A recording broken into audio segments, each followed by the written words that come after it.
Hello bachcho, let's read the question. The question says, four respiratory enzymes are given below. Choose the correct combinations of the carbon number of the substrates on which they act. First, enolase acts on 2-phosphoglyceric acid. Second, aconitase acts on citric acid. Third, fumarase acts on alcohol dehydrogenase. Fourth, alcohol dehydrogenase acts on pyruvic acid. Question में हमें कुछ respiratory enzymes दिए हैं और question में हमें कहा गया कि हमें करेक्ट कॉम्बिनेशन चूज करना है ऑफ एंजाइम्स एंड सबस्ट्रेट्स जिस पर ये एक्ट करते हैं। तो इस क्वेश्चन में हमारा की कॉन्सेप्ट क्या होगा? Key concept here will be enzymes in cellular respiration. Enzymes involved in respiration. तो सेल्यूलर रेस्पिरेशन में बहुत सारे एंजाइम्स इन्वॉल्व होते हैं बिकॉज सेल्यूलर रेस्पिरेशन क्या है? एक एंजाइम मीडिएटेड सीक्वेंशियल प्रोसेस है। सेल्यूलर रेस्पिरेशन का जो फर्स्ट स्टेप होता है दैट इज ग्लाइकोलिसिस। ग्लाइकोलिसिस में क्या होता है? ग्लूकोज की कन्वर्जन होती है into pyruvate. Glucose is converted to pyruvate. अब इस पायरुवेट का जो फेट है वो डिपेंड करता है अवेलेबिलिटी ऑफ ऑक्सीजन पर। अगर ऑक्सीजन अवेलेबल है तो क्या सीक्वेंस ऑफ इवेंट्स होंगे? क्रेब्स साइकिल होगी and then electron transport chain होगी जिससे एनर्जी लिबरेट हो सकती है। और अगर ऑक्सीजन की प्रेजेंस नहीं है, ऑक्सीजन इज नॉट प्रेजेंट, तो क्या होगा? यहां पर फर्मेंटेशन होगी।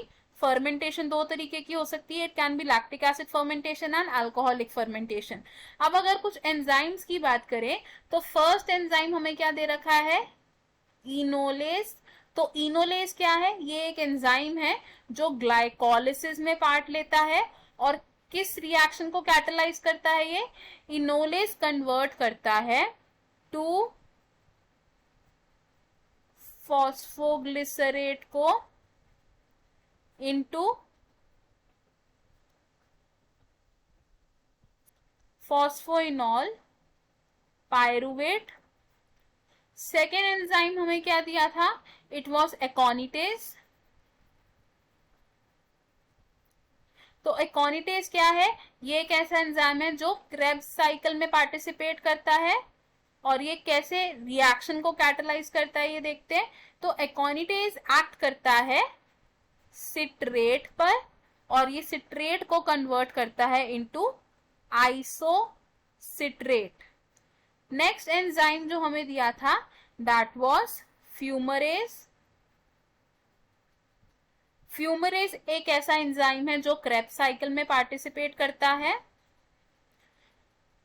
और एक किस रिएक्शन को कैटलाइज करता है? फ्यूमरेज एक्ट करता है फ्यूमरेट पर और ये उसे कन्वर्ट करता है इनटू मैलेट। एंड जो फोर्थ एंजाइम हमें गिवन था that was alcohol dehydrogenase. Alcohol dehydrogenase act करता है इन द फर्मेंटेशन रिएक्शन और ये क्या करता है? एसिटाल्डिहाइड को कन्वर्ट करता है into ethanol and carbon dioxide. तो अब अगर हम अपने कॉम्बिनेशंस देखें तो इनमें से जो हमारा फर्स्ट कॉम्बिनेशन है that is correct. Second combination भी करेक्ट है।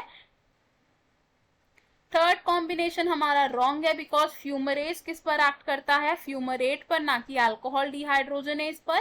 एंड फोर्थ कॉम्बिनेशन भी हमारा रॉन्ग होगा बिकॉज अल्कोहल डिहाइड्रोजनेस एसिटाल्डिहाइड पर एक्ट करता है ना कि पायरुविक एसिड पर। तो हमारे चार ऑप्शंस में से कौन सा ऑप्शन करेक्ट होगा? The correct option here is option C which says first and second combinations are right. बाकी के ऑप्शंस क्यों इनकरेक्ट है अब ये देखते हैं। ऑप्शन ए में कहा गया है सेकंड एंड फोर्थ, तो सेकंड कॉम्बिनेशन हमारा ठीक है लेकिन फोर्थ रॉन्ग है, तो ये ऑप्शन रॉन्ग हो जाएगा। ऑप्शन बी है सेकंड एंड थर्ड, ये ऑप्शन भी रॉन्ग होगा बिकॉज हमारा थर्ड कॉम्बिनेशन रॉन्ग है। And option D will also be incorrect because हमारा थर्ड कॉम्बिनेशन रॉन्ग है। हमारा करेक्ट और फाइनल आंसर है इस क्वेश्चन में option C. I hope you understood it. All the best. Thank you.